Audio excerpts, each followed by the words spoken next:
저번주에 페페TV 시청자 여러분 중에 김선영님에 이어서 아디오스님까지 로또 3등 당첨 너무너무 축하드립니다. 이번주에는 1등 꼭 나올 거예요. 영상 마지막에 로또 1등을 부르는 행운의 주문까지 꼭 듣고 가세요. 페페TV 한일 갈등이 고조되고 있는 가운데 한반도의 하늘과 바다는 주변 강대국들의 힘겨루기 무대로 전락했습니다. 대한민국은 전세계 190여 개국 중 경제력과 군사력이 11위, 12위 수준으로 결코 가볍지 않지만 지정학적 입지는 약소국으로 봐도 무방합니다. 미국, 중국, 일본, 러시아 등 세계 초강대국들 각축이 맞닿은 절묘한 위치에 자리하고 있기 때문입니다. 미국과 중국, 일본과 러시아에 비하면 한국은 국제사회에서 상대적으로 파워가 약합니다. 단적인 예를 들어 러시아 군용기가 독도 영공을 침범했지만 이 사실을 인정하지도 유감 표시도 하지 않고 있습니다. 강대국의 전형적인 힘의 논리에 한국 주권이 무시되고 있는 현실입니다. 그렇다면 우리나라는 이 지정학적 입지를 극복하려면 어떤 비밀병기를 가져야 할까요? 물론 아무도 안 건들면 그런 거 필요도 없고 생각하기도 싫지요. 돈 아깝게 그런 걸 왜 삽니까? 하지만 약육 강식의 법칙이 존재하는 국제관계에서 우리나라를 지키려면 힘이 필요한 것도 사실입니다. 오늘은 한일 무역 갈등을 비롯한 역사 갈등까지 모든 분야에서 일본과 시시건건 대립각을 세우고 있는 대한민국의 지정학적, 국제적 위치를 분석해보고 최근 정계에서도 논의되고 있는 우리나라에 필요한 비밀병기가 무엇인지 팩트 맛집, 팩트 폭격기 페페TV에서 팩트로 제대로 털어드리겠습니다.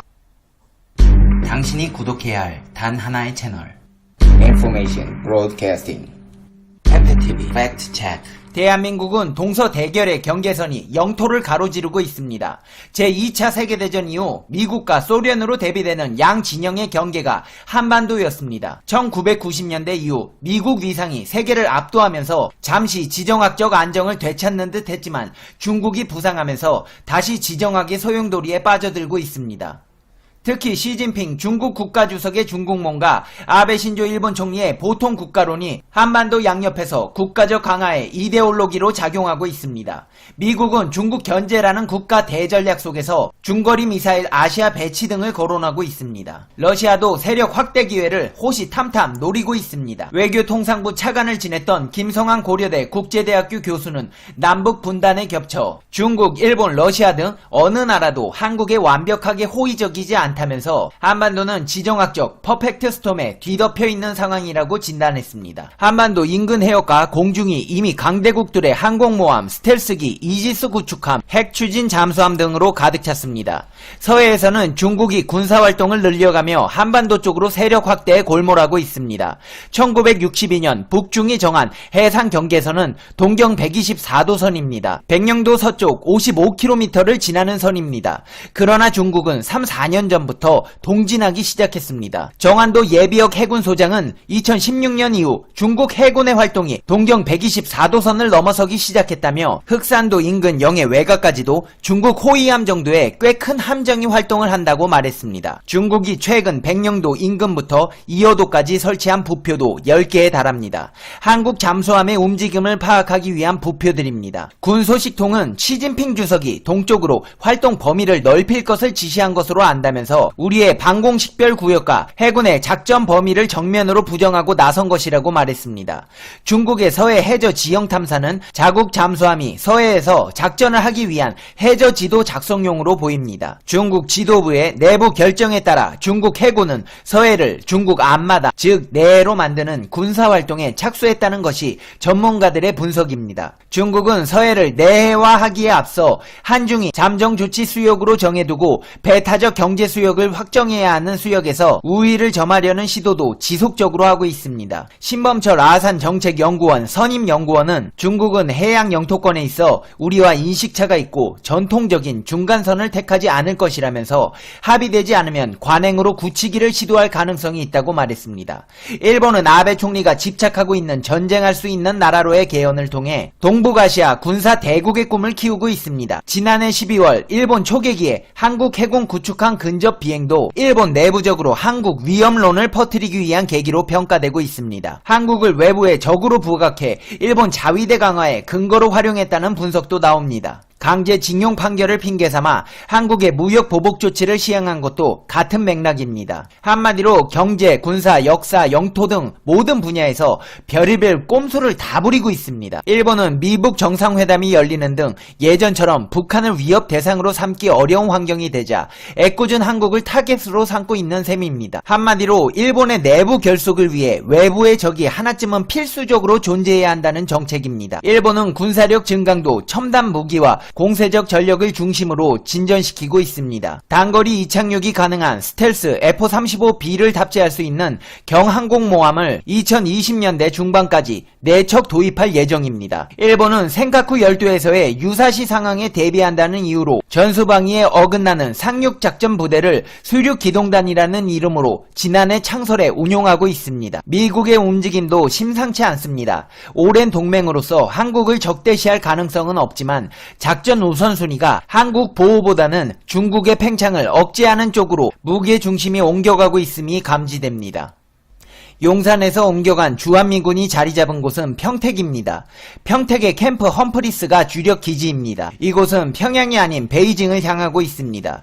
베이징으로 들어가는 관문인 텐진과 그 앞에 보아이만과 마주하고 있는 곳에 미국이 국외에서 운용 중인 최대 규모의 기지가 있는 것입니다. 군 소식통은 평택 미군 기지는 중국의 아킬레스건 바로 아래를 미국이 지키고 있는 셈이라면서 중국은 이를 의식할 수밖에 없고 유사시 최우선 타격 목표가 될 수 있다고 말했습니다. 군 전문가들은 한국이 직면하고 있는 지정학적 도전을 극복하려면 한미 동맹을 중심으로 안보 협력을 강화해야 한다며 그래야 중국과 러시아와의 관계에서도 레버리지를 삼을 수 있다고 말했습니다. 한편 한반도의 안보 위협에 맞서 국회에서도 핵안보 관련 토론회를 잇따라 개최하며 본격적으로 공론화 작업에 나서고 있습니다. 북한이 핵미사일 개발을 포기하지 않는 상황 속에 재래식 무기만으로는 대응하기 어렵다며 미국의 전술핵을 재배치하거나 여의치 않다면 핵 확산 금지 조약, NPT 탈퇴와 자체 핵 개발 추진도 검토해야 한다고 촉구했습니다. 국회에서는 핵 확산 금지 조약의 제10조 1항에는 본 조약으로 국가의 이익을 위태롭게 할 경우 탈퇴할 수 있는 권리를 가진다고 명시되어 있다며 핵을 탑재한 잠수함 체제를 가동해야 한다는 주장도 제기되었습니다.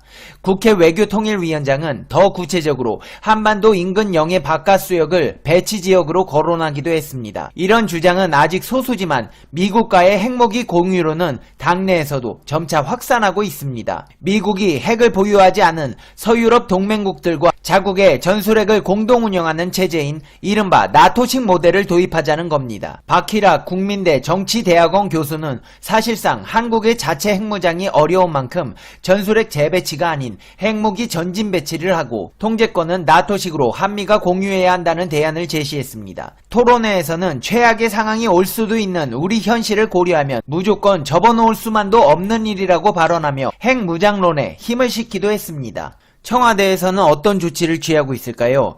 국방력을 강화해 강한 안보를 구축함으로써 우리의 전략적 가치를 제고해 나가야 한다며 군 정찰 위성과 경항공모함, 차세대 잠수함 도입 등을 언급했습니다. 정부 관계자는 전력 보강을 통해 핵심 안보 역량을 구축해 나갈 필요가 있다며 우리의 전략적 가치가 제고된다면 우리가 능동적으로 한반도 정세 변화에 대처해 나갈 수 있으며 이 과정에서 민주주의와 시장 경제 등의 가치를 공유하고 있는 미국과의 동맹을 더욱 강화해 나가야 한다고 언급하기도 했습니다. 차세대 잠수함은 문재인 정부 출범 첫 해인 지난 2017년 9월 한미 정상회담에서 논의된 것으로 알려지면서 논란이 된 바 있습니다. 핵 추진 잠수함 도입은 문 대통령의 대선 공약 사안이기도 합니다. 대한민국 정부는 미국에서 앞으로 3년간 10조 원대 무기 구매 계획을 갖고 있습니다. 총 사업비 7조 4천억 원인 F-35A 스텔스 전투기 40대와 8,800억 원 규모의 고도 무인 정찰기 글로벌 호크 4대, 사업비 1조 9천억 원인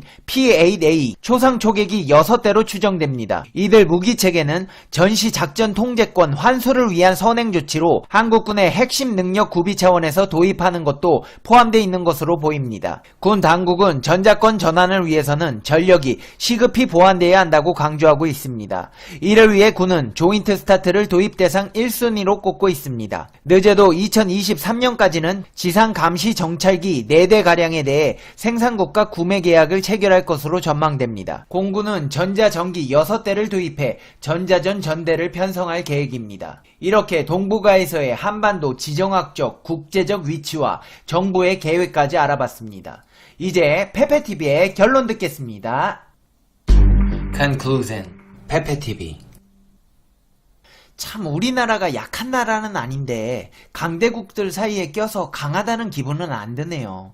페페TV는 평화를 지향합니다. 시청자 여러분 가정에도 평화가 가득하셨으면 하는 마음으로 행운의 주문 걸어드리겠습니다. 페페TV를 시청하신 당신은 행운의 주문에 걸렸습니다. 당신은 이번 주에 로또 1등에 당첨되실 운명입니다. 뿐만 아니라 본인을 비롯한 부모님들까지 건강하게 무병장수하시고 집안에 평안이 가득하시고 행복해지실 겁니다. 페페TV가 여러분께 드리고 싶은 말씀이 있습니다. 오랫동안 꿈을 그리는 사람은 마침내 그 꿈을 닮아간다. 니체가 한 말입니다. 제가 제일 좋아하는 말인데요. 여러분도 꿈이 있다면 매일 그 꿈을 생각하고 되뇌어 보세요. 언젠가는 그 꿈에 가까워져 있는 자신을 발견하게 되실 거예요.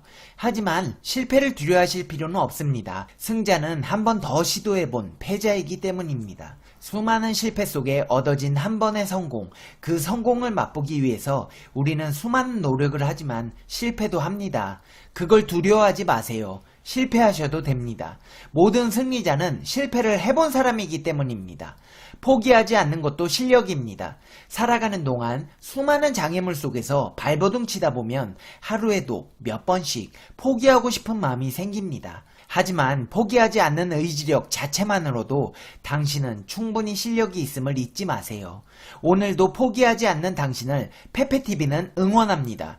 오늘도 좋은 하루 되시고 행운이 가득한 날이 되실 거예요. 화이팅! 시청해주셔서 감사합니다. 다음 영상에서 봬요. 안녕!